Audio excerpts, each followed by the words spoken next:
This Spotlight on Annuities is sponsored by Tucker Advisory Group, teaching both clients and financial advisors powerful, safe money strategies. For more information, please visit tuckeradvisorygroup.com.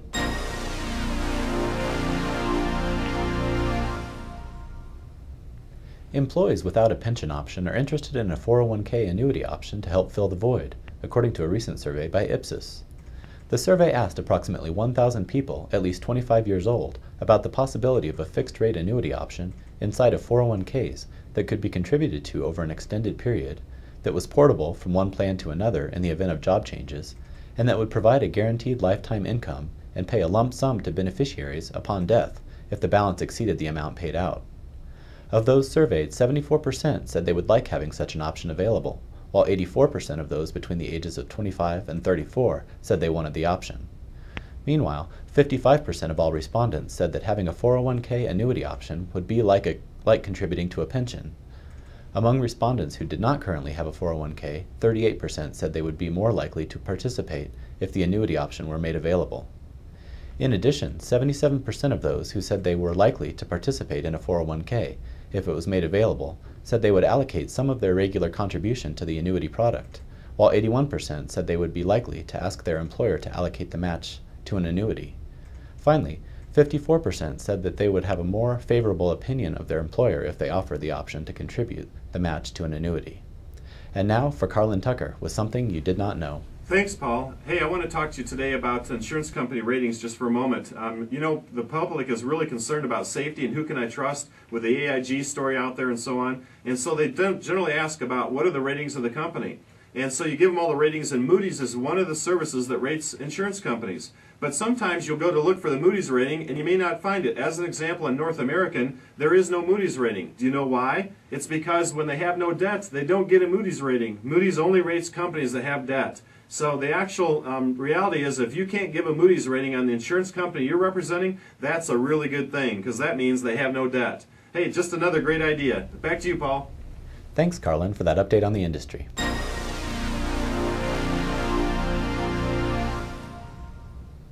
A recent study titled An Industry in Transition examines the opportunities and challenges facing the life and annuity industry. Published by Robert E. Nolan Company, the 4-year study scrutinizes trends in areas such as shifts in demographics, risk management, technology, and growth strategies. 35% of the insurance companies surveyed were mutual companies, while 65% were stock companies. Meanwhile, the insurers varied widely in size, with 27% employing fewer than 500 employees, 20% made up of 500 to 1,500 employees, and 53% having more than 1,500 employees. The report emphasized the need for companies to examine the way they approach risk, especially in the wake of recent economic turmoil.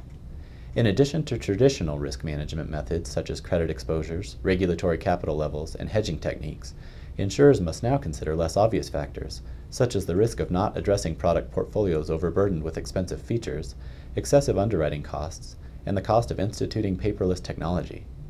In addition, life and annuity providers must become aware of technological advances such as functional data warehouses, straight-through processing, and customers' perspectives on service outcomes. Nolan also notes that carriers' growth is largely determined by external factors such as the economy.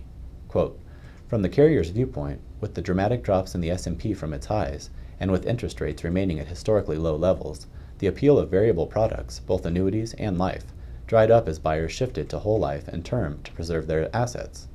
Hedging and risk management techniques, combined with unexpectedly underpriced guarantees linked to variable products, put many insurers at an extremely high exposure level.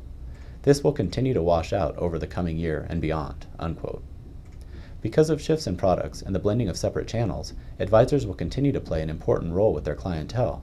However, quote, "Due to channel aging, there is potential for a void as top producers retire and aren't replaced in like numbers by new agents entering the system." Unquote. Finally, the study also projected that the cost of compliance will increase, changes in tax treatments will strongly affect the industry, and niche companies will become more successful than full-service institutions.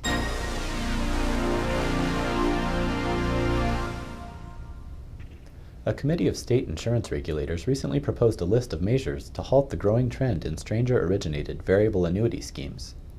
In increasing numbers, investors are paying terminally ill people to become annuitants on stranger-originated variable annuities. The committee, formed by the National Association of Insurance Commissioners, says these no-risk bets could result in increased death benefit payouts, thereby raising rates for the typical consumer.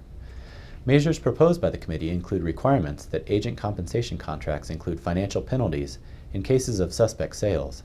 Variable annuity applications ask specific questions about the annuitant's health, and improvements be made in methods of identifying agents who sell to investors. For more industry spotlights, visit producersweb.com.